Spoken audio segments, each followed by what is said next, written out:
लेंडी धरण आहे त्याच्या प्रभाव क्षेत्रामध्ये आणि लातूरच्या उदगीर तालुका आणि बिदर जिल्ह्यामध्ये कर्नाटकच्या काल अतिवृष्टी झाली। विशेषतः जे मुक्रमाबाद मंडळ आहे त्याच्यामध्ये 206 mm पाऊस झाला आणि त्यामुळे जो लेंडीचे प्रभाव क्षेत्र असलेले जे गाव आहेत त्याच्यामध्ये मोठ्या प्रमाणावर पाणी घुसलं होतं। त्यामध्ये मेजरली अफेक्टेड जे गाव होते त्यामध्ये रावणगाव, हसनाळ, भिंगोली होतं आणि त्यानंतर भासवाडी होतं।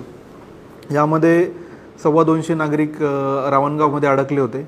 हसनाळमध्ये 8 नागरिक एका बुरुजावर त्यांनी आश्रय घेतला होता। मशिदीवर रावणगावमध्ये 4 लोक अडकले होते।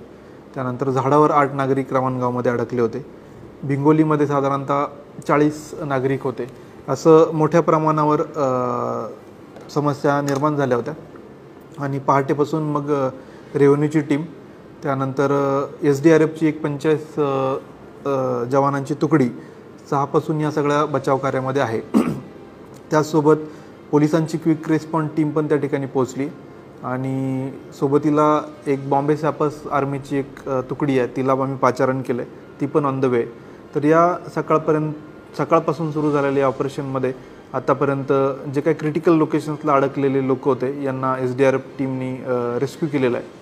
आता फक्त रावणगावमधले साधारणतः 80 ते 100 लोक सध्या अजूनही वेढलेले आहेत पाण्याने आणि पुढच्या साधारणतः 1-2 तासामध्ये आम्ही त्यांना रेस्क्यू करू। यामध्ये साधारणतः 5 लोक मिसिंग असल्याची कंप्लेंट आहे, त्यांचा शोध चालू आहे। त्यासोबत जनावर जे कॅटल आणि बकऱ्या आहेत त्यांचाही मोठ्या प्रमाणावर लॉस झालेला आहे अशी माहिती समोर आलेली आहे। तर हे बचाव कार्य आमचं युद्ध पातळीवर सुरू आहे आणि आम्ही लवकरात लवकर यावर कारवाई करू।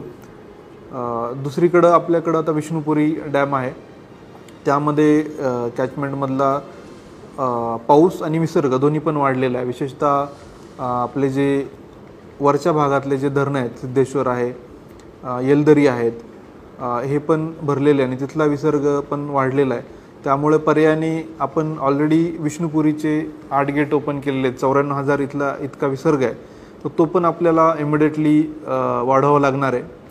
तत्काळ तो 1.25 लाखचा करायला लागणार आहे। त्यामुळं नांदेड शहर आणि या विष्णुपुरी म्हणजे डॅमच्या पुढचे नदीकाठचे जे गाव आहेत यांना सतर्कतेचा इशारा दिलेला आहे।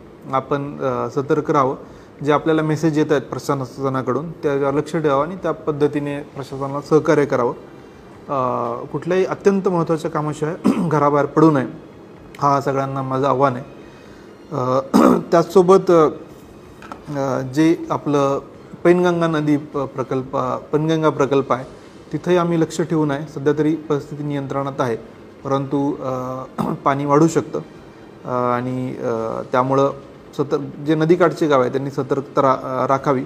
आमची सगळी यंत्रणा आता ग्राउंडवर आहे आणि सर्व आम्ही परिस्थितीवर लक्ष ठेवून आहोत। तर सगळ्यांना हीच विनंती आहे की आपण सगळे जे काय मेसेज वेळोवेळी येत आहेत त्याच्यावर लक्ष ठेवून सतर्क राहावं।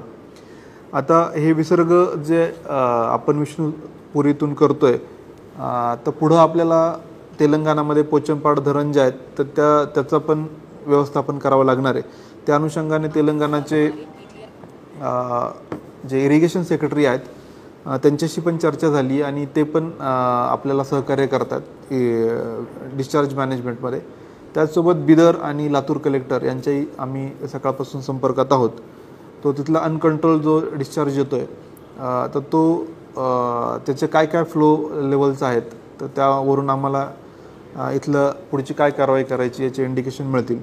तर या पद्धतीने प्रशासन पूर्ण तयार आहे। यासोबतच एक अजून आवाहन मी करू इच्छितो की आता जे काय पुराचं पाणी पाहायला अनेक लोक गर्दी करतात किंवा त्यामध्ये अतिउत्साहामध्ये सेल्फी काढतात, सहस्रकुंडमध्ये पण फार मोठ्या प्रमाणावर लोकांची गर्दी होती। तर माझी विनंती की आपण कुठलाही धोका न पत्करता अशा पुराच्या ठिकाणी जाऊ नये। अतिउत्साहाने सेल्फी वगैरे काढणे प्रकार आपण कृपया करू नयेत असं मी सगळ्यांना आवाहन करतो। त्याचसोबत आपले जे काय धरणांसोबत इतर ठिकाणी जे अनकंट्रोल कॅचमेंट आहे, नदी नाले ओढे आहेत, याला पण पाणी आलेलं आहे। बरेचदा रस्ते मध्ये पण ते पाणी रस्ता ब्लॉक झालेला आहे अनेक ठिकाणी, त्यामुळे या कुठल्या प्रकारचे आपण व्हेकल याच्यामध्ये टाकू नये हे पण मी आवाहन करतो। आणि आपला जीव धोक्यात घालू नये हे सगळ्यांना आव्हान आहे. कृपया आपण सर्व नागरिकांनी याच्यामध्ये प्रशासनाला सहकार्य करावं. धन्यवाद.